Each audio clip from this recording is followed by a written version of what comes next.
The day Elias Moreno gave away his last meal, the sun was already high, bleaching the streets in harsh daylight and revealing everything he had been trying not to see about his own life. Hunger clawed at his stomach, his shoes were worn thin, and the future felt like a long, empty road with no shade. He had nothing left to spare, not time, not hope, not even food. And yet, in one quiet, almost invisible moment, he chose to give anyway. What followed would unravel everything he thought he knew about loss, kindness, and the fragile threads that quietly hold lives together. Before we go any further, if you believe that kindness still matters, that second chances can appear in the most unexpected moments, please take a second to like this video, share it with someone who needs hope today, leave a comment, and subscribe to the channel Kindness Journal. Your support helps keep stories like this alive. Elias had once lived a life that looked solid from the outside. He worked construction on the edge of the city, waking before dawn, returning home in daylight dusted with cement and sweat, believing that steady effort would eventually build something permanent.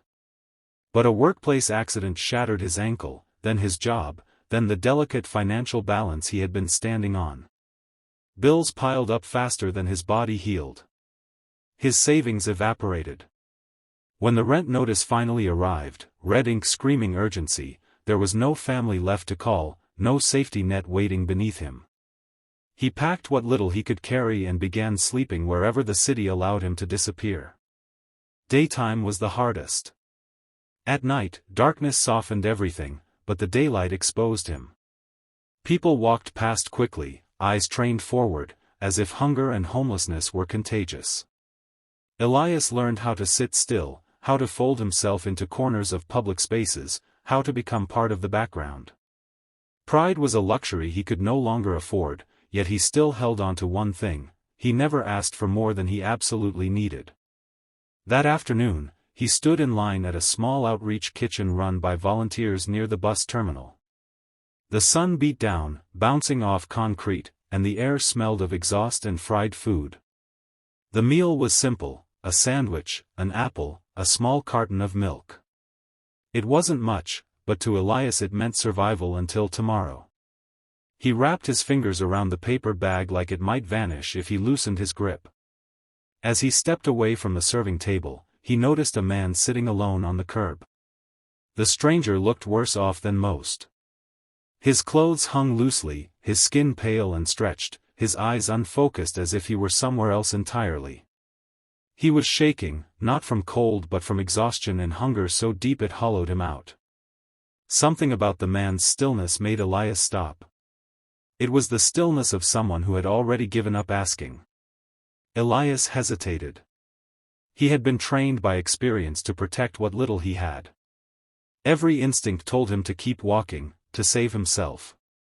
But another memory surfaced, uninvited, sharp and clear: his mother, years ago, insisting that you never let someone starve if you have food in your hands.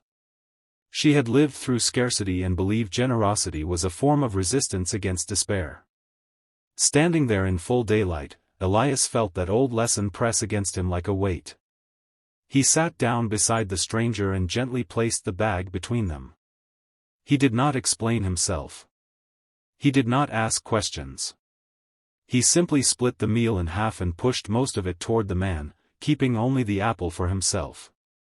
The stranger ate slowly, carefully, as if afraid the food might be taken away. Elias watched the city move around them, buses arriving and leaving, people hurrying, life continuing without pause. When the man finished, he looked at Elias with eyes that finally seemed present. There was gratitude there, but also something heavier, something like disbelief. Elias nodded once, stood up, and walked away before his hunger could change his mind. He told himself it was just one meal. He told himself it didn't matter. But his stomach ached fiercely as the afternoon stretched on, and doubt crept in with every step. By late afternoon, Elias felt lightheaded. He wandered into a public park, the sun filtering through green leaves, children laughing in the distance, life mocking him with its normalcy. He sat on a bench and closed his eyes, letting the warmth wash over him, wondering how he would make it through the night.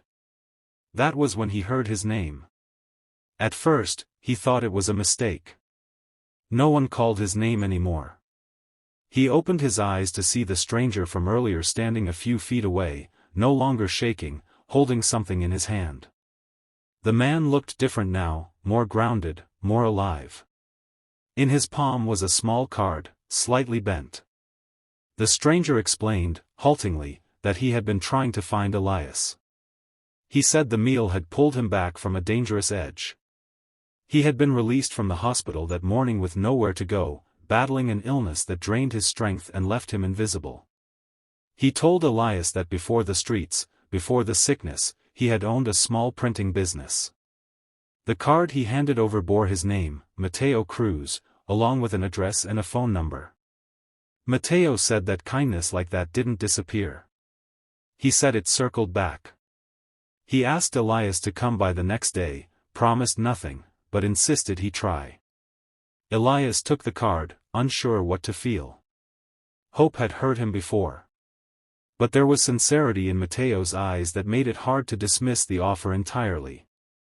The next morning, sunlight spilled into the streets early, and Elias followed the address written on the card. The building was modest but clean, with large windows and the steady hum of machines inside. Mateo was there, healthier already, moving with purpose. He explained that the business had been struggling, that he had lost control when his health collapsed, but he was trying to rebuild. He needed help. He needed someone reliable. Someone who understood hardship.